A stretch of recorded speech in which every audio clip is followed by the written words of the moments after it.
बंधुओं, यही संपत्ति है भक्तों की, यही संपत्ति है। ये भाव, ये कीर्तन संकीर्तन, ये कथा में रुचि, ये नाम जप, ये संकीर्तन सुनकर के भावावेश, यही हमारी संपत्ति है।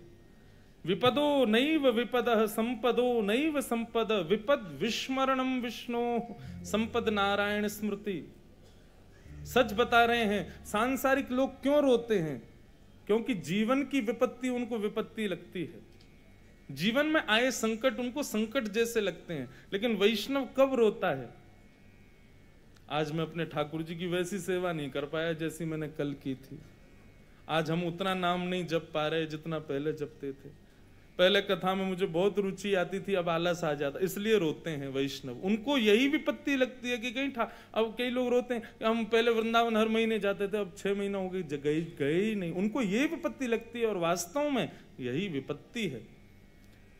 ठाकुर जी की याद आए ये सबसे बड़ी संपत्ति, और ठाकुर जी को हम भूल जाएं ये सबसे बड़ी विपत्ति है। भागवत के एकादश स्कंद में भक्त निर्माण के कुछ सूत्र बताए हैं। उन सूत्रों को हम थोड़ा सा सुने और फिर आज के प्रसंग को विराम देंगे। कल बंधुओं आज हम क्षमा चाहते हैं, थोड़ा विलंब से आए, क्योंकि इतनी भागदौड़ करके आ रहे हैं। बस यही समझ लो जैसे गिरते पड़ते आते हैं वैसे ही आए हैं। तो सबको बेचारे सब लोग तो अभी मुंबई से आते ही सीधे बैठ गए, कुछ पाया भी नहीं। मैं तो बहुत चतुर बन रहा था, मैंने सोचा रात में जाके सो जाऊंगा हिसार में, नींद पूरी हो जाएगी तो सुबह कथा करूंगा। ताली तो बजा रहे हो, चतुराई तो रखी रह गई हमारी। हम पहुंचे सुबह 3, साढ़े 3, 4 बजे, और फिर 4 बजे पहुंच के भैया नींद कैसे पूरी हो। जिनके घर हम रुके उन्होंने खूब प्रार्थना की, महाराज जी आप 1 बजे उठना। पर मेरे बगल में उनके ठाकुर जी सोए थे। अब रात भर मुझे ये चिंता कि मैं तो देर तक सो लूं, ये बेचारे मेरी वजह से सोएंगे। तो फिर जल्दी आंख खुल गई, ना धो लिए। अभी भी जब मैं कथा में आ रहा था मुझे लिफ्ट में भी नींद आ रही थी, तो मैंने कहा भाई आज की कथा हो जाए, तो कल से लाल जी के मंगल प्रसंग और सुनाएंगे। आज के लिए थोड़ी क्षमा है, हम थोड़े थक गए। पर कुछ सूत्र है बंधुओं, ये बहुत ध्यान से सुनना है। आपको पता है जितने भी भक्त हैं ना, उनका प्राकट्य, उनके हृदय में भक्ति का प्राकट्य श्रीमद् भागवत से ही हुआ है। यदि श्रीमद् भागवत की रचना नहीं होती तो शायद हमें कभी सूरदास नहीं मिलते, शायद हमें मीराबाई कभी नहीं मिलती, शायद हमें तुलसीदास नहीं मिलते। इन सबके हृदय में प्रेम लक्षणा भक्ति का उजागर ही श्रीमद् भागवत से हुआ। चाहे श्री जयदेव महाप्रभु हो, हरवंश महाप्रभु हो, चाहे हमारे गोपाल भट्ट गोस्वामी हो, किसी भी आचार्य को आप ये नहीं कह सकते इसने भागवत का आश्रय नहीं लिया, सबने लिया। तो हम जहां कहीं भी 2-3 दिन के प्रवचन करते हैं ना, भागवत के मैं कुछ ना कुछ अंश तो लेता ही हूं, क्योंकि पूर्ति तो इसी से ही होगी, बिना भागवत की पूर्ति नहीं। तो भागवत में भक्तों के 4 प्रकार के लक्षण बताए हैं। उत्तम, मध्यम, साधारण और अति साधारण, ये 4 प्रकार के लक्षण हैं। भक्त कभी अनिष्ट नहीं होता, भक्त कभी अधम नहीं होता, इसलिए उसको साधारण श्रेणी दी जाती है। तो उत्तम, मध्यम, साधारण और चौथा है अति उत्तम, उत्तम से भी श्रेष्ठ। इन चारों की यदि श्रृंखला कुछ अन्य भाव से बनाई जाए तो ऐसी होगी: निर्गुण, सगुण, निर्गुण, सतोगुण, रजोगुण और तमोगुण। तो हमारे अंदर कौन सी श्रेणी है भक्ति की, ये विचार करना है सुन करके। भागवत में नवयोगेश्वर संवाद है, वहां पर इस प्रसंगों को कहा गया है, बहुत ध्यान से सुनना है। सबसे पहले उत्तम कौन, भक्त का उत्तम लक्षण क्या है? बहुत कठिन है लेकिन सुन लो। सर्वभूतेषु यपश्येत् भगवद् भावमात्मना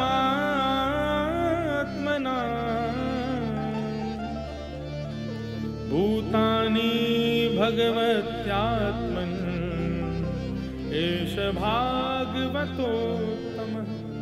उत्तम भागवत कौन, उत्तम भक्त कौन? कल मुंबई में जब विश्राम कथा का हो रहा था, वहां भी मैं इसी प्रसंग को सुना के आया। उत्तम भागवत कौन? सर्वभूतेषु यह पश्येत भगवद भावमात्मनः, जो सबको देखे तो सब में मेरा दर्शन करे।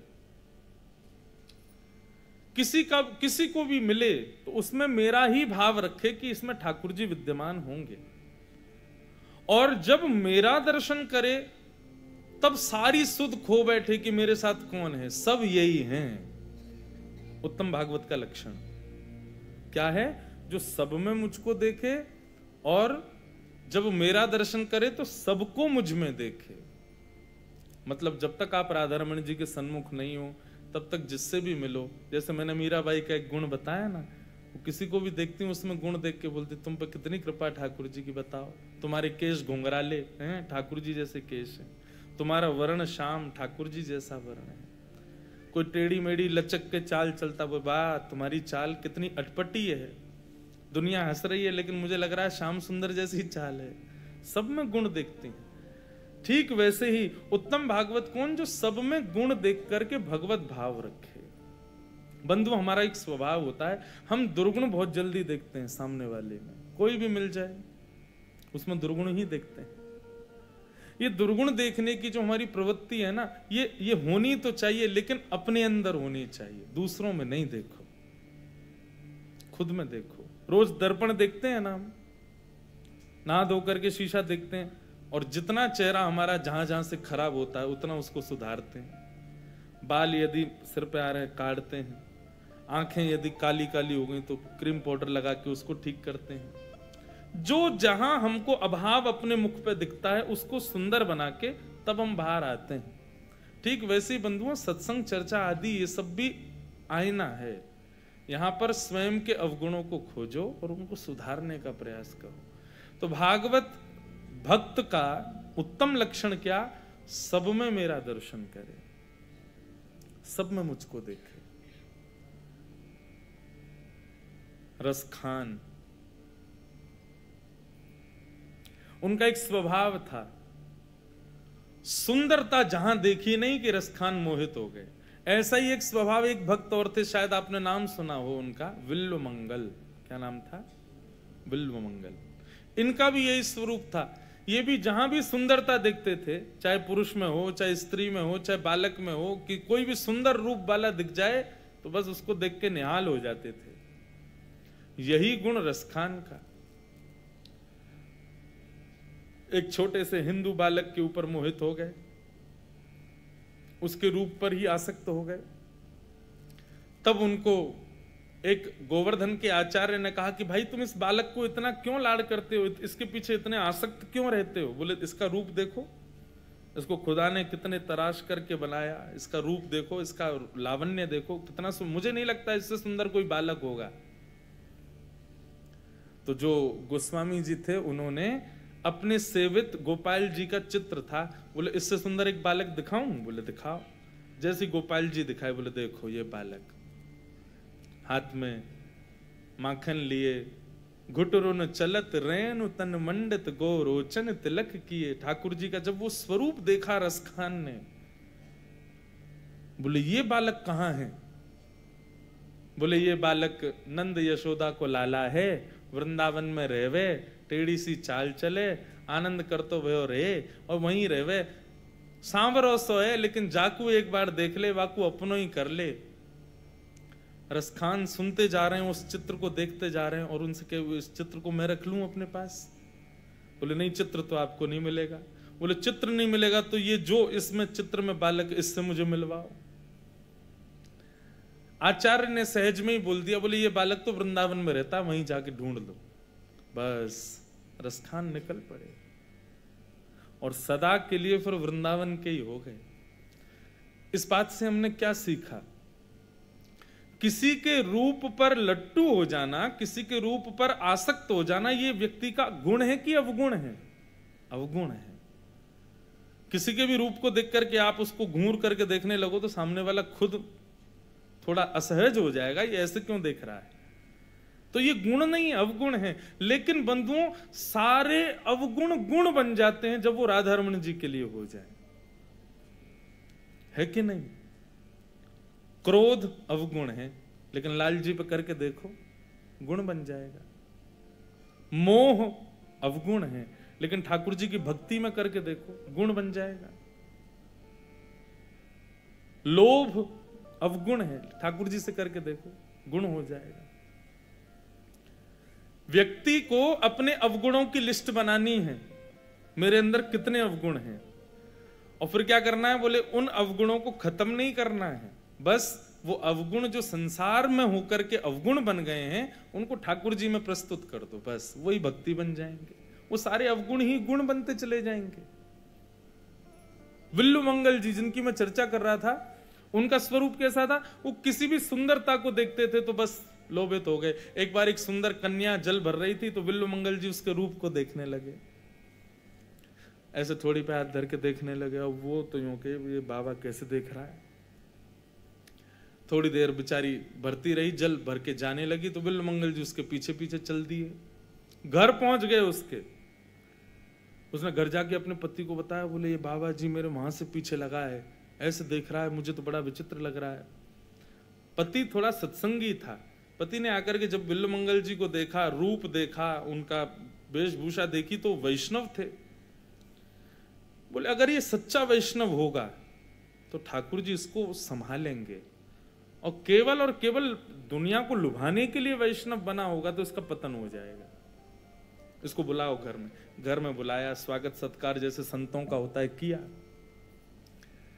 विल्लु मंगल जी की दृष्टि नहीं हटे, बस उसको ही देख रहे हैं। वो रसोई में चली जाए तो उठ के चले जाए, तुम बाहर बैठो ना, तुमको ही तो देखना है। वो बार बार पति को देखे, पति बोले कुछ मत करो, अगर ये वैष्णव होगा तो ठाकुर जी इसको बचाएंगे। नमे भक्त्या प्रणश्यति, ठाकुर जी कहते हैं मैं अपने भक्त का पतन नहीं होने देता। उसने कहा मुझे भूख लगी है, लेकिन सुनो मुझे तुम्हारे हाथ का ही बना पाना है। गई बेचारी बना के लाई, विल्लु मंगल जी ने भोजन किया। भोजन कम करें, देख ज्यादा रहे हैं। भोजन करने के बाद बोले अब तो मैं थक गया, थोड़ा तुम्हारे कक्ष में ही सोना है। पति ने कहा हाँ हाँ जी विराजो आप। लेकर के गए उनको कक्ष में शयन कराने के लिए। कोई और जरूरत तो नहीं महाराज जी? हाँ एक गिलास थोड़ा जल दे दो। पत्नी से कहना वो लाए। बाहर जाकर के पति ने कहा जाओ एक गिलास उनको एक पात्र में जल दे के आओ। कैसे पति हो आप देख रहे हो 1 घंटे से उसकी दृष्टि, लेकिन बार बार बस वैष्णव होगा तो बचेगा, वैष्णव होता कब बचेगा? वो हमारे कक्ष तक चला गया, आप अभी भी कह रहे हो बचेगा। सुनो मेरी कही एक बात मानोगी? बोला हाँ। तुम जल लेके जाओ, लेकिन अपना और सुंदर श्रृंगार करके जाना। पत्नी बोली तुम्हारे जैसा पति भगवान किसी को नहीं दे, जानते हुए भी कि उसकी दृष्टि ठीक नहीं है, तुम कह रहे हो और सुंदर बन के जाऊं मैं? अरे मानो ना मेरी बात, अगर वो वैष्णव होगा तो बचेगा। बोले तुम्हारी आज एक बात मान रही हूं, फिर मैं अपने मायके जाके अपने भाई बंधु सबको लाऊंगी, रुको तुम्हारी तो खबर वो लेंगे। पति की बात मान के उसने श्रृंगार कर लिया और जल का पात्र लेकर के जैसे ही विल्लु मंगल जी के पास पहुंची, विल्लु मंगल जी ने जब उसका रूप देखा, सुंदर तो वो थी परंतु और सुंदर बन के आई, तो विल्लु मंगल जी के नेत्रों में आंसू आ गए और नेत्र बंद करके विचार करने लगे, आज का पूरा दिन मैंने केवल इसको निहारने में निकाल दिया। सुबह से इसके पीछे पीछे धूप ताप बिना देखे चलता चला आया, जो इसने खिलाया मैंने सब खा लिया, जैसे जहां बिठाया मैं बैठ गया केवल इसको देखने के लिए, और उसका परिणाम ये कि ये और सुंदर बनकर के आई। इन नेत्रों ने एक साधारण व्यक्ति की कही बात मानी, जहां बैठाया बैठ गए, जैसे ले गई ले गए, चला गया। हर स्थिति एक साधारण मनुष्य के लिए मैंने की, तो वो साधारण मनुष्य और ज्यादा सुंदर बन के मेरे सामने आया। यदि ये स्थिति हम ठाकुर जी के लिए रखते तो आज राधारमण लाल जी मेरे सामने खड़े होते। एक स्त्री के लिए मैंने जल, मैंने ताप, मैंने धूप, कांटे, कंकड़ कुछ विचार नहीं किए, बस दौड़ा चलाया इसके पीछे। इसने मुझे भोजन कराया। अगर मुझसे पूछा जाए कि नमक ज्यादा था, मिर्च ज्यादा थी, मुझे कुछ याद नहीं, क्योंकि मैं इसके रूप लावण्य पर इतना मोहित था। यदि इतना मोहित मैं ठाकुर जी के रूप पर हुआ होता तो आज ठाकुर जी मेरे सामने होते। उस कन्या को बोला, इधर आओ, तुम्हारे घर में सुई है? बोले हाँ है। 2 सुई लाओ। बाहर गई, पति से बड़बड़ाने लगी, अब सुई मंगा रहा, पता नहीं क्या करेगा उसका। बोले तुम लेके जाओ। और जैसे ही वो 2 सुई लेकर के गई, सुई लेकर के विल्ल मंगल जी ने अपनी दोनों आंखों को फोड़ दिया। और तब उन्होंने एक श्लोक लिखा।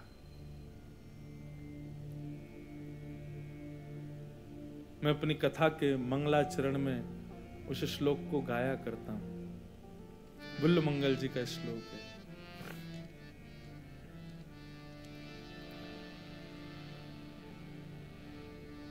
कृष्ण त्वदीय पद पंकज पंजरान्ते अद्यैव मे विशतु मानस राजहंस प्राण प्रयाण समय कफवात पित्तये कंठावरोधन विधो स्मरणं कुतस्ते। वस्तु प्रस्तुत वेणुनादल हरि निर्वाण निर्व्याकुलम स्रस्त स्रस्तनि वद्धनि विविलशद गोपी सहस्त्राव्रतम हस्तन्यस्तन ताप वर्ग मखिलोदारम किशोराकृति।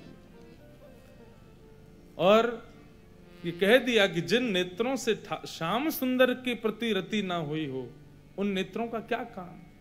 अक्षणवताम फलमिदम न परम विदाम। इन नेत्रों को मिला, ये ठाकुर जी ने नेत्र दिए ही इसलिए हैं ताकि इनमें श्याम सुंदर विराजें। हितरवंश महाप्रभु कहते हैं श्याम सुंदर देखा तो एक आंख से भी जा सकता था, आपने 2 ही क्यों दी? आपने युगल नेत्री क्यों दिए? दिखाई तो एक आंख से भी देता है, पर आपने 2 नेत्र इसीलिए दिए। बसो मोरे नैनन में यह जोड़ी। आपने इसीलिए 2 नेत्र दिए ताकि एक नेत्र में श्याम सुंदर विराजें और दूसरे नेत्र में हमारी श्यामाजू विराजें, इसीलिए 2 नेत्र दिए। नव दुल्हे ब्रजराज सांवरो दुल्हन राधा गोरी हित हरिवंश करीन्यो छावर चिरजियो यह जोड़ी बसो मोरे नैनन में यह जोड़ी। ठाकुर जी ने 2 नेत्र क्यों दिए? ताकि एक में श्री जी विराजें और दूसरे में श्याम सुंदर विराजें। मैं अपनी कथाओं में कहा करता हूं, भैया वृंदावन जाओ, ठाकुर जी के वाम अंग में श्री जी को देखो, निहारो, ढूंढो, तभी मिलेंगी वो। ये ऐसे ठाकुर जी खड़े हैं ना, ये जो वाम अंग है ना ठाकुर जी का, इसमें निहारो, श्री जी हैं वो हमें एकाकार रूप दिख रहा है कि ये श्याम सुंदर हैं अकेले। राधारमण जी खड़े हैं, राधा वल्लभ जी खड़े हैं, वृंदावन बिहारी लाल खड़े हैं, दामोदर प्रभु खड़े हैं, गोपीनाथ खड़े, नहीं, राधा युक्त गोपाल हैं, वाम अंग किशोरी जी हैं। ढूंढो। अब की बार जाओ जब वृंदावन, दास की कही इस भावना से दर्शन करना कि वाम अंग का अलग और दाहिने अंग का अलग, सर से लेकर के पैर के नख तक वाम अंग को देखना और फिर दाहिने अंग को देखना, फिर वाम अंग को देखना, फिर दाहिने अंग को देखना। बार बार निहारने पे आपको अनुभूति होगी कि वाम अंग दाहिने अंग से कुछ गौर है, थोड़ा गौरव है, और वही श्री जी है, वही किशोरी जी। और ये अनुभूति होगी, निश्चित होगी। तो सर्वभूतेषु, उत्तम भागवत का लक्षण क्या है? जो सब में मुझको देखे और जब मुझे देखे तो सबको मुझ में देखे। ये उत्तम भागवत का लक्षण। मध्यम भागवत का लक्षण क्या है? भागवत मतलब भक्त। मध्यम भागवत का लक्षण है ईश्वरे तदधीनेषु बालशेषु द्विषस्तु च प्रेम मैत्री कृपापेक्ष यह करोति समध्यम। भगवान से प्रेम करे, ये मध्यम भागवत में हम आप सब लोग आ सकते हैं। क्या लक्षण है? बोले भगवान से तो प्रीति करे, तद अधीनेषु, भगवान के जो अधीन हैं ऐसे भक्तों से मित्रता करे, और बालशेषु, जो भगवान के बारे में जानते नहीं है, ठाकुर जी के रूप लीला धाम को समझते नहीं, उन पर कृपा करे, उनको बतावे कि वृंदावन ऐसा है, ठाकुर जी ऐसे हैं, ये सब विचार करे। और अंतिम बताया जो भगवान के नहीं है उनकी उपेक्षा करे, उनका त्याग करे। उत्तम भागवत में तो त्याग का कोई भाव ही, क्योंकि जो भगवान से बैर कर रहा है वो भी उसके लिए भगवान ही है, परंतु मध्यम वाला तो जो भगवान का नहीं उसका त्याग करता है। तो उत्तम तो सबको भगवान देखे और सब में भगवान को देखे, ये उत्तम। मध्यम कौन? जो भगवान से प्रेम करे, भगवान के भक्तों से मित्रता करे, जो भगवान के बारे में नहीं जानते उनको बतावे, और जो भगवान के नहीं है उनका त्याग करे, ये मध्यम भागवत। और साधारण कौन है? बोले आचर्यमेव हरये पूजाम यश्रद्धये हते न तद्भक्तेषु चान्येषु सभागवत प्रकृत स्मृत। जो भगवान की केवल मूर्ति पूजा करता है, रज रज के श्रृंगार करता है, लेकिन ना तो उसको कथाओं से कोई मतलब, ना उसको भक्तों से कोई मतलब, ना संतों को कभी प्रणाम करता है, सदैव अहंकार में रहता है, तिलक लगा तो लेता है, गले में माला झोली तो पहन लेता है, लेकिन गुण एक भी भागवतों जैसा नहीं है। बंधुओं देखो एक बात बताएं, वैष्णव श्रृंगार करने से वैष्णव नहीं होते, वैष्णव स्वभाव धारण करने से आप वैष्णव होते हो। कई लोगों को मैंने देखा है, तिलक तो खूब बढ़िया लगाएंगे, माला तो खूब गले में रखेंगे, पोशाक तो बिल्कुल ऐसी पहनेंगे जैसे बिल्कुल परम भक्त हैं, भागवत हैं, लेकिन उनका स्वभाव देखते ही पता चल जाता है केवल आडंबर है, प्रत्यक्ष नहीं है ऐसा। और ऐसे लोग ठाकुर जी को बिल्कुल प्रिय नहीं लगते। या तो भक्ति पथ पे आओ ही मत, और आओ तो स्वभाव को भक्ति में बना के आओ। तो साधारण भक्त कैसे? बोले केवल रूप सजाने में और ठाकुर जी को सजाने में रुचि है, बाकी भक्ति के पथ का एक भी स्वरूप स्वभाव उनके पास नहीं होता। ना संतों से प्रेम करते, ना भागवतों से प्रीति करते, ना किसी भी प्रकार के किसी वैष्णव भक्त से प्रीति। मैं तो अपनी कथा में कहा करता हूं कि ठाकुर जी आपको स्वीकार कर रहे हैं, ये कैसे पता चले? हमने तो ठाकुर जी को स्वीकार कर लिया, लेकिन हमको उन्होंने स्वीकार किया कि नहीं, इसका क्या प्रमाण है? अष्ट सखा कहते हैं गिरधर जब अपनों करी जाने। कब जानो कि ठाकुर जी ने हमको अपना लिया? बोले ताको मन भक्तन की सेवा संत चरण रज सदा लुभाने। एक बार को अपने ठाकुर जी की सेवा में कमी कर दे कोई दिक्कत नहीं, लेकिन भक्तों की सेवा में कोई कमी नहीं, संतों की सेवा में किसी भी प्रकार का कोई लेश नहीं। जैसे ही कोई तिलकधारी, जैसी कोई कंठीधारी, जैसी कोई स्वरूपधारी वैष्णव दिखे, उसका मन रूपी मयूर नाचने लग जाए, समझ जाना कि ये ठाकुर जी का स्वीकृत भक्त है, इसको ठाकुर जी ने स्वीकार कर लिया। भगवान को देख के तो कोई भी नाच लेता है। हमारे वृंदावन में आके देखो, जो महाअधम है वो भी मंदिर में जाके नाच रहे हैं ठाकुर जी के आगे, कोई भी नाचता है ठाकुर जी को देख के। तो नृत्य तो तब मानो आपने बस में से उतरते हुए किसी वैष्णव को देखा, तुरंत नाचने लग गए। चलते हुए राह पर किसी वैष्णव को देखा, आपका मन रूपी मयूर नृत्य करने लगा, दंडवत प्रणाम, ये भी नहीं विचार किया कीचड़ है कि मट्टी पड़ी है, कुछ नहीं, बस दंडवत। समझो ये भगवत स्वीकृति का प्रमाण है। किसी भागवत को देख करके आप प्रसन्न हो जाओ। हमारे उत्तर प्रदेश में हिसार नंबर की गाड़ी भी दिख जाए तो आप लोग खुश हो जाओगे हैं? हिसार का नंबर क्या HR हैं? 20। बताओ, अब हमारे यहाँ UP 85, वहां पे आप गाड़ी चला रहे हो, आगे कोई HR 20 की गाड़ी जा रही हो, खुशी होती है कि नहीं? गाड़ी चलाने वालों को ये बात पता होगी, अरे कोई हिसार की गाड़ी है। अब ओवरटेक करते समय भले ही अपरिचित है, फिर भी झांक के एक बार देखते जरूर हो, कोई पहचान का ही होगा हमारा। बताओ, हमारे प्रांत का, हमारे शहर का एक संबंध भी यदि किसी और के पास हो, उसको देख के हम खुश हो जाते हैं। ऐसे ही बंधुओं, जब कोई भक्ति युक्त व्यक्ति दिखे, उसको देख के प्रसन्नता हृदय में हो जाए, तो समझना ठाकुर जी ने आपको स्वीकार कर लिया। ठाकुर जी को देख करके तो कोई भी प्रसन्न हो जाता है, भक्तों को देख के प्रसन्न हो, संतों को देख करके आनंद आवे, तब स्वीकार करो कि ठाकुर जी ने आपको स्वीकार किया। और फिर यहाँ पर अति उत्तम भागवत का लक्षण बताया गया, न काम कर्म बीजानाम यस्य चेतसि संभव वासुदैवैकनिलय सवै भागवतोत्तम। अब ये जो